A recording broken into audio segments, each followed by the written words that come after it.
지난 주일 설교의 핵심 질문을 혹시 기억하십니까?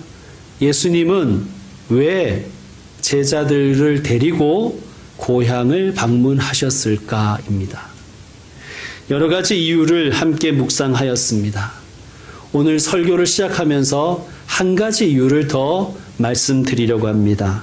여러분, 오늘 말씀 위에 있는 6장 3절을 다시 한번 여러분이 읽어주시길 바랍니다. 3절입니다. 시작.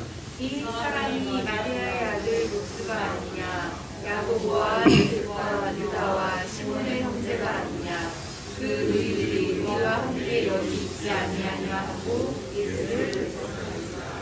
예수를 배척한지라. 좀 여러분 이상하게 들릴지 모르겠지만 예수님은 배척당하시는 것을, 고향에서 배척당하는 것을 제자들에게 보여주시기 위해서 고향으로 데려가신 거예요. 좀 이상하게 들리시죠? 자, 오늘 본문을 보면 예수님이 제자들을 파송하시는 장면이 나와요. 제자들을 파송하기 전에 좀 기운 빠지는 모습, 맥 빠지는 모습을 보여주길 원하셨습니다. 왜 그러셨을까요?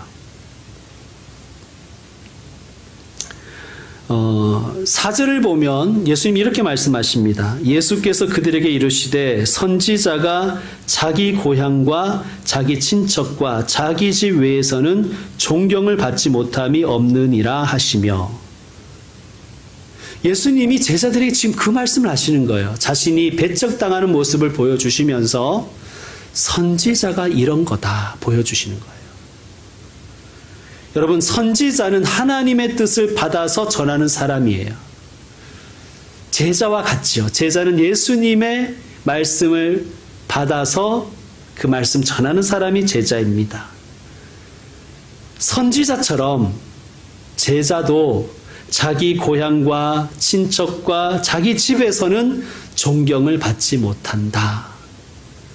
나의 제자는 가장 가까운 이들에게조차 무시당하고 배척당할 각오를 해야 한다라고 주님이 가르쳐 주시는 것입니다. 왜 이 가르침이 필요했을까요? 여러분, 제자들의 지금 상태는요, 들떠있는 상태예요. 예수님 따라다니면서 예수님이 기적을 베푸신 걸 봤거든요. 예수님이 기도하시면 병자가 일어나고요. 예수님이 명령하시면 죽은 자도 살아났습니다. 폭풍도 그치는 거예요. 막 사람들에게 인기가 많습니다. 예수님이 설교 한번 하시면 막 사람들이 감동을 받는 거예요. 여러분, 제자들이 얼마나 마음이 벌렁벌렁 했겠습니까? 나도 예수님 따라다니면 저렇게 되나 보다. 제가 신학교에 입학했을 때 동기 형님 중에서 굉장히 신령하신 분이 한 분 계셨어요. 성령파. 장신대에서 좀처럼 볼 수 없는 성령파 형님이 한 분 계셨는데, 그분은 언제나 본인이 받으신 은사를 이렇게 과시하고 자랑하는 것을 좋아하셨습니다. 자기가 받은 은사를 말이죠. 그래서 제가 칭찬을 해드렸어요. 형님 5,000명 목회하시겠습니다. 제가 칭찬을 해드렸어요. 그런데 그 형님이 정말 정색하면서 버럭 화를 내는 거예요. 자기는 조용기 목사님을 이어서 수만 명을 목회할 사람인데 네가 겨우 5,000명이라고 그렇게 하느냐 이거죠. 여러분, 제가 이 말씀 왜 드리냐면, 저도 마찬가지지만 제가 신학생일 때는 많은 신학생들이 신학교로 올 때 무엇을 보고 왔냐 하면 대형교회 목사님들을 보고 왔어요. 대형교회 목사님들의 그 카리스마, 그분들이 받는 그러한 그런 명성, 대우, 이런 것들을 보고, 그분들의 사역을 보고 목회의 비전을 삼고 신학하러 온 거예요. 그러다 보니 아직까지도 저를 비롯해서 한국교회의 목회자들은 성장주의에서 벗어나지 못하고 있습니다. 자, 예수님의 제자들도 무엇을 기대했을까요? 이분 따라다니면 나도 영광과 환호와 인기를 얻겠구나. 이런 헛된 야망에 들떠있는 제자들에게 예수님이 하신 말씀이에요. 여러분, 우리가 제자들의 상태를 잘 알잖아요. 제자들은 예수님이 예수님이 하시는 놀라운 일들을 보고 자신들이 받을 영광을 기대하면서 누가 더 큰지 싸웠어요. 누가 예수님 오른편이냐 왼편이냐, 누가 예수님 오른편에 앉을 것이냐 왼편에 앉을 것이냐, 그런 거 가지고 이들은 논쟁했던 사람들입니다. 이들에게 예수님은 시청각 교육을 하시는 거예요. 예수님이 그들의 상태를 잘 아셨겠지요. 얘들아, 너희가 나를 따르고 나의 제자가 되어서 나의 제자의 삶을 살면 꽃길만 너희를 기다리고 있다고 기대하지 말아라. 나의 제자가 되는 길에는 어쩌면 가장 가까운 사람도 너희를 인정하지 않을 수가 있다. 심지어 너희를 배척할 수도 있다. 네가 가장 사랑하는 가족이, 네가 가장 의지하는 친구가 너의 선택과 네가 가는 길을 수긍하지 않을 수도 있단다. 제자는 박해와 핍박과 배척을 각오해야 한단다. 여러분, 주님은 계속해서 오늘 본문을 통해서 제자로 살고자 하는 이들에게, 제자로 부름받은 이들에게 무엇을 각오하고 무엇을 명심해야 되는지를 말씀하시는 것입니다. 여러분, 7절 말씀을 보시면요, 12 제자를 부르사 몇 명씩 짝을 지어 보내셨다고 되어 있습니까? 예, 둘씩. 왜 하필 둘일까요? 그리고 보내낼 때도 많으실 텐데 그냥 한 명씩 보내도 12군데밖에 못 가는데 왜 둘씩 보내실까요? 이것은 말씀을 이루기 위한 거예요. 신명기 율법을 보면 증인의 최소 숫자가 둘입니다. 둘. 그러니까 제자는 예수님의 증인으로 파송을 받는 거예요. 여러분, 교회는요, 예수님 증인 공동체예요. 하나님의 나라를 함께 배우는 곳이 교회입니다. 하나님의 나라를 함께 경험하는 곳이 교회입니다. 여러분, 교회는 공동체로 사역해야 되는 거예요. 그것을 우리는 늘 명심해야 합니다. 여러분, 함께하는 것은 쉽지가 않습니다. 제가 학창 시절에 제일 싫어했던 게 뭐냐 하면 조별과제예요. 조별과제. 조별과제를 하면 늘 이 숟가락만 얹으려는 그런 인간들이 있기 때문에 그래요. 제일 힘들어요, 사실. 혼자 쓰고 혼자 제출하고 혼자 평가받는 게 제일 속편합니다. 자, 그런 것을 주님은 모르실까요? 근데 주님은 교회가 증인 공동체 되기를 원하신단 말이에요. 여러분, 교회에는 여러 사역이 있죠. 그래서 어떤 사역은요, 그냥 한 사람이 하면 딱 맞아요. 제가 보기에.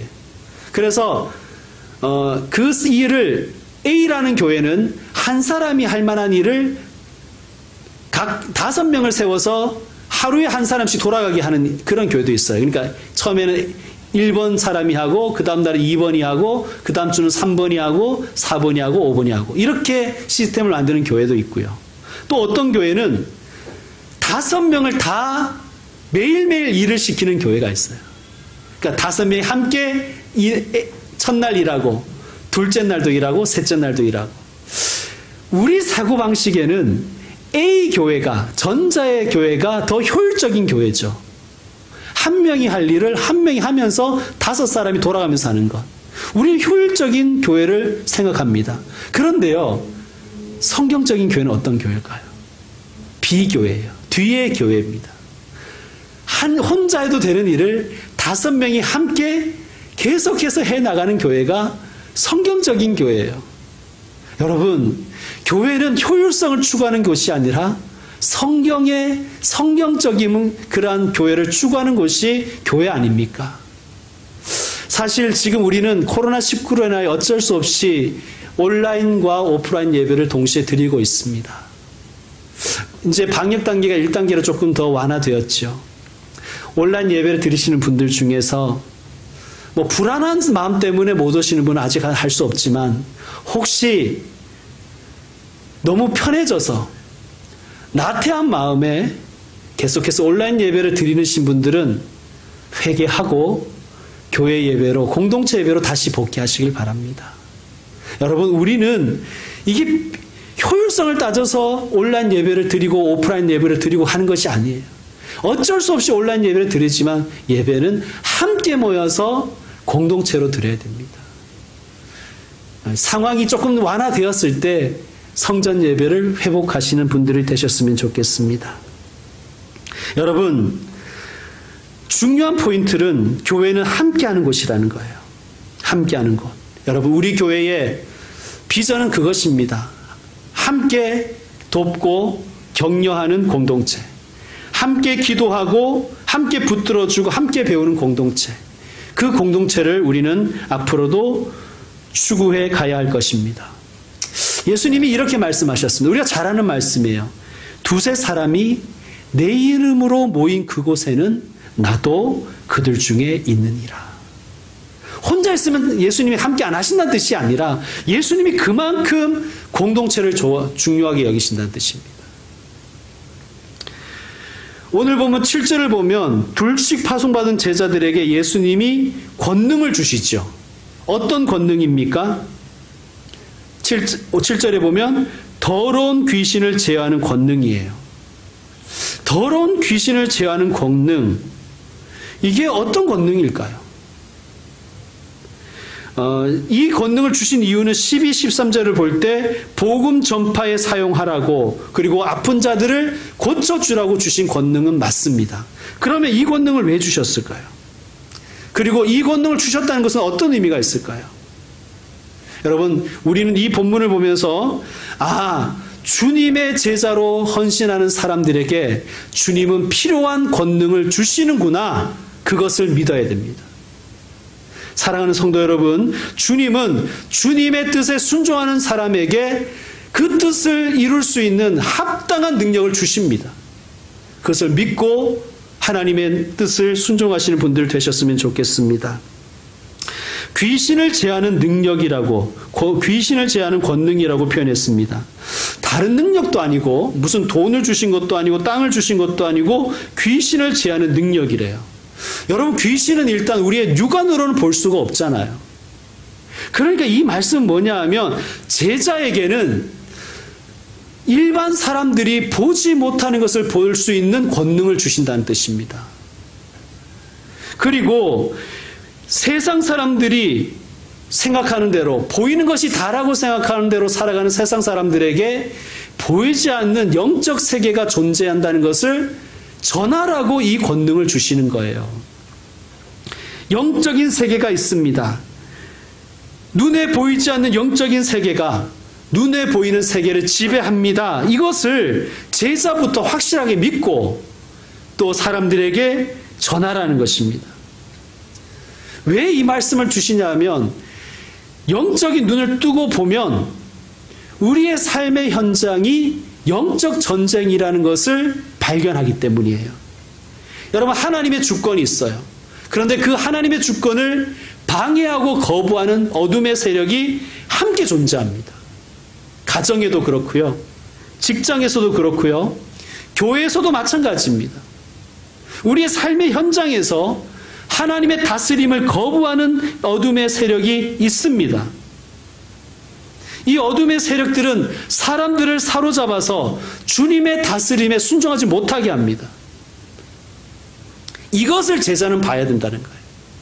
이러한 상황을 제자는 보고 사람들에게 가르치고 귀신을 제하는 능력을 그 삶의 현장에서 실행해야 된다는 거예요.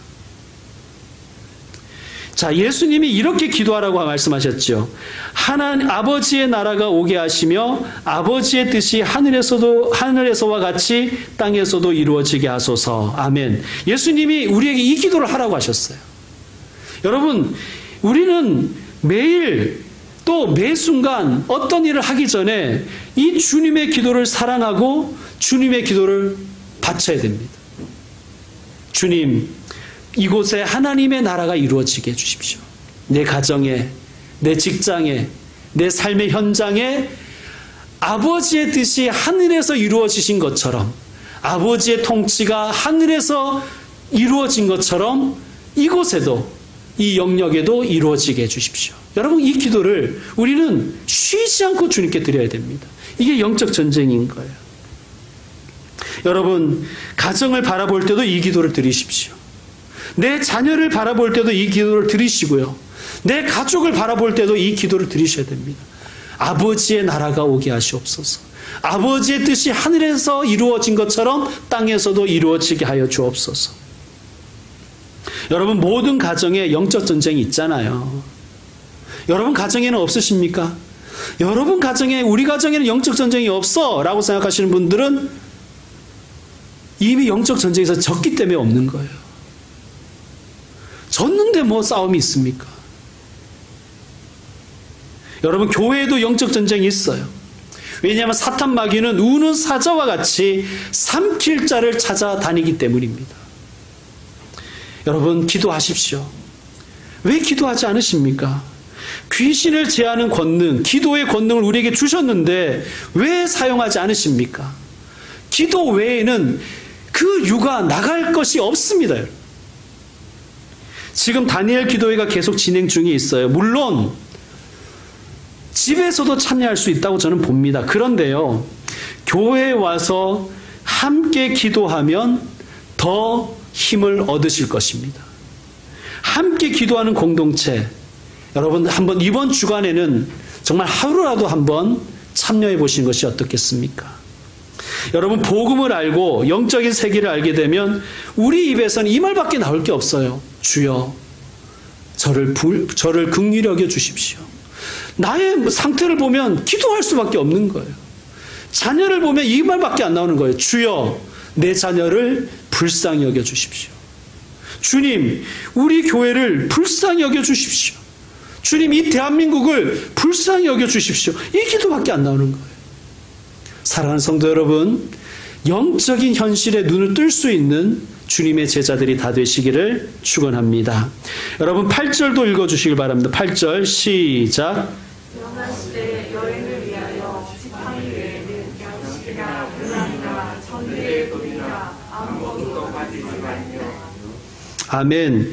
여행이라고 하니까 뭐 힐링 여행 같은 거 생각할 수도 있는데요. 그런 것은 아닙니다.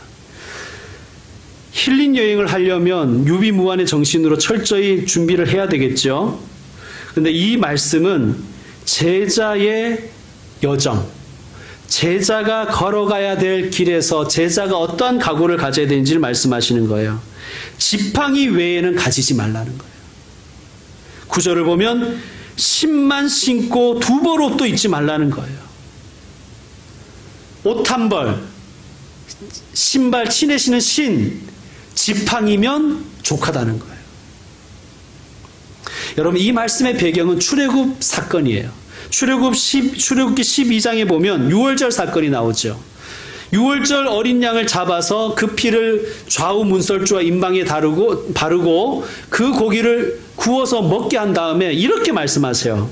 12장 11절을 보면 너희는 그것을 이렇게 먹을지니 허리에 띠를 띠고 발에 신을 신고 손에 지팡이를 잡고 급히 먹으라. 이게 무슨 말씀이냐 하면 그만큼 구원에 있어서는 긴급성과 중요성을 인식하라는 거예요. 여러분, 원래 유대인들은 식사를 이렇게 급하게 안 해요. 일단 둥글게 원을 그리고 앉아가지고 비스듬히 반쯤 누워서 먹습니다. 45도로. 그래서 한 3시간을 먹어요. 이렇게 신 신고 지팡이 잡고 급하게 먹지 않습니다. 왜 이 말씀을 하시냐 하면 구원이, 출애굽이 가장 중요하고 시급하다는 뜻이에요. 애굽에 미련 두지 말라는 거예요. 애굽에 미련 두지 말고 언제든지 주님이 가라고 하면 출발할 수 있도록 신 씻고 지팡이 짚고 있으라는 거예요. 하나님의 약속을 믿고 믿음으로 출발하라는 것입니다. 그게 제자의 각오입니다. 예수님이 제자들에게 지팡이를 쥐고 신만 신으라고 말씀하신 거예요. 세상을 돌아보지 말아라. 좌고 우면하고 세상의 가치에 미련 두지 말라는 거예요. 여러분, 한번 제가 물어볼게요. 여러분께 지금 가장 시급한 게 뭡니까? 여러분께 가장 시급한 게 뭐예요? 돈 버는 것입니까? 아니면 믿음을 지키는 것입니까? 구원을 이루어 가는 것입니까? 자녀의 구원이 가장 중요하십니까? 여러분께 가장 시급하고 중요한 게 무엇입니까? 여러분, 제자가 가장 시급하게 생각해야 될 것, 가장 중요하게 생각해야 될 것은 구원에 관한 일입니다. 내가 구원을 받아 누리고 내 가정이 구원을 받아 누리게 하는 것, 그것이 가장 시급한 거예요. 그러므로 제자는 가장 중요하고 예수님이 가장 중요하고 시급하게 생각하시는 일에 나 자신도 헌신할 수 있는 것이 제자의 각오여야 합니다. 신과 지팡이만 가지라는 거예요. 자, 따라합시다. 걱정하지 마라. 나머지는 하나님이 책임지신다. 여러분, 자녀 걱정하지 마십시오. 자녀에게 믿음 심어주면 나머지는 하나님이 책임지십니다. 그 믿음으로 사는 것 아닙니까? 그 믿음으로. 여러분, 누가 제일 부자일까요? 누가 제일 부자일까요? 이재용 씨가 제일 부자가 아니라 일용할 양식으로 만족할 수 있는 사람이 제일 부자인 거예요. 주님 주신 것으로 감사할 수 있는 사람이 제일 부자 아닙니까? 세상적으로 부자가 아니라 하나님 보시기에 가장 부자 말이죠. 신과 지팡이로 만족할 수 있는 사람 말입니다. 그래서 이 말씀 이렇게 읽어도 좋을 것 같아요. 지팡이와 신만 있으면 된다. 지팡이와 신만 있으면 순종하자. 이렇게 읽어도 좋을 것 같습니다. 이제 내년도에 함께할 재직들을 세울 시기가 다가오고 있어요. 여러분, 교회는 여러분이 잘 아시는 것처럼 목사가 사장이고 교인들이 직원이 그런 이상한 조직이 아니에요. 교회는 모든 교인들의 총유 재산이고 모든 교인들의 것입니다. 특별히 재직은 그 조직을 함께 책임지는 복된 자리인 거예요. 함께 섬기는 자리인 거예요. 여러분, 제가 재직으로 함께 섬겨주시죠. 혹은 교회에 이런 봉사를 해주시죠 하면 이러는 분들이 계십니다. 저는 아직 멀었습니다. 아직은 아닙니다. 라고 하시는 분들이 있어요. 물론 겸손하셔서 그러는데 분명히 말씀드리지만 지팡이와 신만 있으면 순종하십시오. 그냥 그 일을 맡아서 해 주십시오. 양식 좀 더 모으고 배낭 좀 더 채우고 전대에 돈 좀 더 넣어두고 여보로 또 준비하고 하겠습니다 하지 마시고요. 지금이 아니면 할 수가 없습니다. 부족해도 괜찮습니다, 여러분.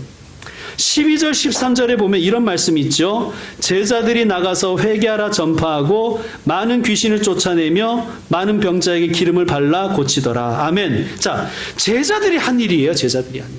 여러분, 우리가 아까 그 제자들의 상태도 제가 말씀드렸지만 제자들의 믿음이 불확실할 때잖아요.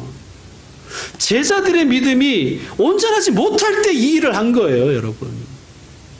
여러분, 중요한 것은 내게 얼마나 능력이 있느냐가 중요한 게 아니에요. 내게 가진 것으로 순종하는 것입니다. 부족하다고 생각해서 아무것도 하지 않으십니까? 그렇지 않습니다, 여러분. 하나님이 우리에게 원하시는 것은 완전함이 아니에요. 완전함이. 내게 주신 것으로 감사하며 순종하는 거예요. 비단 재직만 얘기 드리는 게 아닙니다. 우리 삶에서 모든 삶에 제자로서의 삶이 마찬가지인 거예요. 이 원리에 있다는 것입니다. 우리에게 기도할 수 있는 권리를 주셨잖아요. 예수님의 이름으로 기도할 수 있는 권리를 주셨잖아요. 그런데 기도를 안 한다는 게 문제 아닙니까? 나는 기도를 잘 못합니다. 혹은 나는 기도할 줄을 몰라. 이런 핑계로 기도를 안 한다는 게 문제 아닙니까? 야고보서에 보면 이런 말씀이 있어요. 엘리야는 우리와 성정이 같은 사람이로되. 엘리야도 우리와 똑같은 사람인데 뭐가 달랐느냐? 그는 기도를 했다는 거예요. 3년 6개월 비가 오지 않도록 기도했다는 거예요. 그 시대에 다른 사람 기도하지 않았다는 거예요. 그 차이밖에 없는 것입니다. 여러분, 예수님이 약속하셨습니다. 내 이름으로 무엇이든지 내게 구하면 내가 행하리라. 이 말씀을 믿으십니까? 믿으시면 기도하시길 바랍니다. 예수님의 이름으로 기도하는 거예요. 목사의 이름으로 기도하라는 게 아니라 예수님의 이름으로 기도하라는 것입니다. 여러분의 이름으로 기도하라는 것이 아니라 예수님의 이름으로 기도하라는 거예요. 여러분, 지팡이와 신만 있으면 시도하십시오. 좀 더 채우고 좀 더 모아서 하다 생각하지 마시고 지팡이와 심만 있으면 가보십시오. 10절에 하나님 또 이런 약속하십니다. 10절 말씀 여러분 읽어주세요. 10절 시작. 또 이르시되 어디서든지 누구의 집에 들어가거든 그곳을 떠나기까지 거기 유하라. 아멘. 유할집을 주신다잖아요. 유할집을. 지팡이와 심만 신고 갔는데 주님이 그 제자들이 유할집을 주신다는 거예요.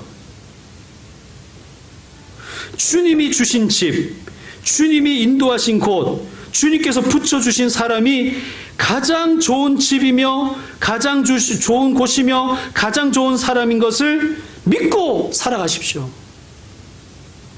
다른 집하고 비교하지 말고 다른 사람하고 비교하지 말고 내게 주신 이 가정과 내게 주신 이 일과 내게 주신 이 교회가 가장 좋은 곳임을 믿고 살아가는 거예요. 여러분 혹시 가정 행사가 있을 때 하나님 좋은 날씨 주세요 이런 기도 하신 적 있습니까? 그러면 그렇게 기도했는데 비가 오면 어떻게 해요? 하나님 기도 안 들어주신 거예요? 아닙니다, 여러분. 하나님이 주신 날씨가 제일 좋은 날씨로 믿는 거예요. 아, 비가 온 게 내가 보기엔 나쁜 날씨지 하나님 보시기에 제일 좋은 날씨라서 주신 거랑 그걸 믿고 살아가는 것입니다. 그게 믿음 아닙니까? 다 내 뜻대로 되고 내가 좋으면 다 좋고 이게 무슨 신앙이에요? 하나님 주신 배우자, 하나님 주신 자녀, 하나님 주신 부모, 하나님 주신 직장 제일 좋은 곳입니다. 믿고 살아가는 것이 정말 제자 아닙니까? 유할집을 주신다는 거예요. 그래서 떠나기까지 거기 유하라는 거예요. 아유, 저 집에는 화장실이 2개인데 이 집 왜 화장실 1개냐고 불편하다. 그런 소리 하지 말고 하나님 보내신 곳이 제일 좋은 곳으로 믿고 거기 유하라는 거예요. 그 사역할 때까지. 자, 11절 말씀 또 읽어주세요. 11절 시작. 어느 곳에서든지 너희를 영접하지 아니하고 너희 말을 듣지도 아니하거든 거기서 나갈 때 가나안의 먼지를 떨어버려 그들에게 증거를 삼으라 하시니. 아멘. 자, 유대인들은요 이방 땅에 다녀온 다음 혹은 이방인을 만나면 발에 있는 먼지를 떨어버립니다. 왜냐하면 이방 사람도 이방 땅도 더럽게 여기기 때문에 먼지라도 나한테 하나 침방울이라도 나한테 붙었을까 봐 떨어버리는 거예요. 여러분, 예수님이 처음 제가 설교할 때 처음에 제자들 이고 고향 데려가신 거 말씀드렸잖아요. 배척당할 각오를 해라. 사실 배척당하면 상처받잖아요. 우리가 마상 입지 않습니까? 너무 상처에 연연하지 말라는 거예요. 어느 곳에든지 너희를 영접하지 아니하고 너희 말을 듣지도 아니하고 너희에게 협력하지 않고 복음 전파 방해하고 복음을 받아들이지 않는 사람이 있으면 어떻게 하라는 거예요? 나 상처받았네 이러지 말고 안 되는가 보다 이러지 말고 이방인으로 취급하고 그냥 떨어버리라는 거예요. 상처에 연연하지 말고 상처에 휘둘리지 말고. 여러분, 우리는 사람을 사랑해야 되지요, 제자는. 그런데 너무 사람에게 연연하지 마십시오. 사람 믿을 게 못 되잖아요. 하나님 외에는 신뢰하고 믿을 분이 없어요. 사람은 그저 사랑하고 섬길 대상으로 여기시고 그가 나에게 상처를 주거든 떨어버리세요. 이방인 취급해버리십시오. 연연하지 마세요. 아직 구원받지 못해서 저렇지. 좀 그런 담대함과 단단한 마음으로 살아가시는 분들 되셨으면 좋겠습니다. 이제 말씀 마무리하겠습니다. 주중에 제게 너무나 귀한 한 아이가 제게 이런 말을 했습니다. 고등학교에 가서 목숨 걸고 공부했는데도 성적이 안 나오면 어떡해? 여러분 뭐라고 하시겠습니까? 제가 뭐라고 했겠어요? 고등학교에 가서 목숨 걸고 공부했는데도 성적이 안 나오면 어떡하냐는 그 귀한 아이의 그런 하소연에 제가 뭐라고 대답했겠어요?